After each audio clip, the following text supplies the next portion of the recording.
Ramadan begins. Another terror threat dominates the headlines. Of course, bombs blowing up in mosques. It's another black eye for Muslims worldwide who are trying to fight the image that extremists really represent their religion. Robert Spencer is the author of the Politically Incorrect Guide to Islam and the Crusades, and he joins us from Boston. Robert, thanks for being here. So there's always confusion about Islam. Is it a religion of violence or peace? Well, this is the great politically correct falsehood that is taught everywhere, that Islam is a religion of peace that's been hijacked. Islam is actually unique among the religions of the world in having a developed doctrine, theology, and legal system that mandates warfare against unbelievers. And this is what moderate Muslims have to face and reject forthrightly and honestly if there's really going to be an end to violence committed in the name of Islam. Muhammad in particular, this guy made his name in war. Yes, he was a warrior prophet. He taught that the Muslims had to meet the unbelievers in battle and invite them to accept Islam or second-class status under Islamic rule, or there would be war. So not the Jesus way of getting apostles winning people over with speeches, and no, hardly. Or the Gandhi way. If they don't believe, kill them. Well, kill them or subjugate them.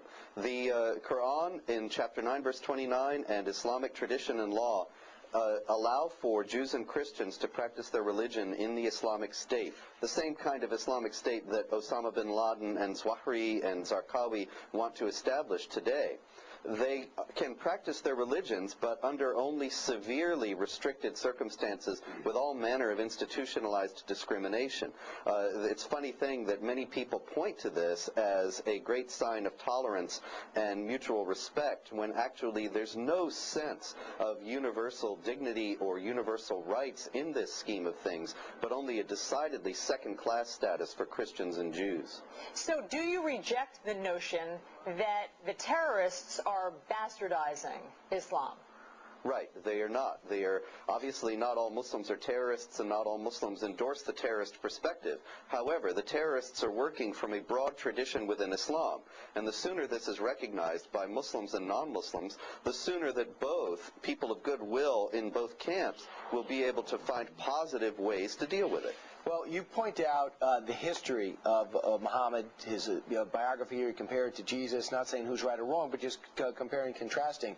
Tell me about the Battle of Badr, B-A-D-R, and how it compares to what's happening today.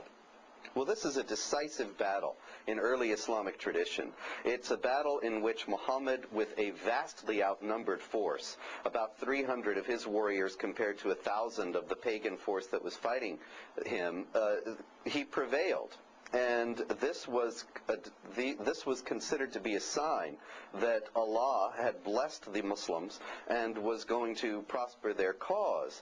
The same kind of thing, actually this battle itself, has been invoked many times in the modern age, particularly with the victory over the Soviets in Afghanistan, as a sign that Allah is blessing the jihad terrorists today and if we were to leave Iraq, wouldn't that be another chapter? Wouldn't that be another example? If we were to leave Iraq, there they go again. Oh, yes. The outnumbered terrorists win.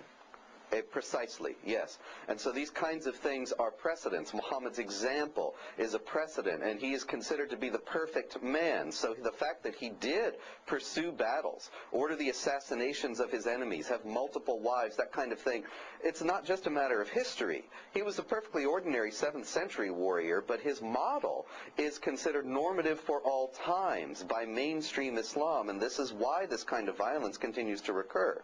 Okay, Robert Spencer, author of the Politically Incorrect Guide to Islam and the Crusades. Thanks for being here this morning. Thank you. It's number 15 on the bestseller list, and so many people have so many questions about Islam because most of us don't grow up with the Quran.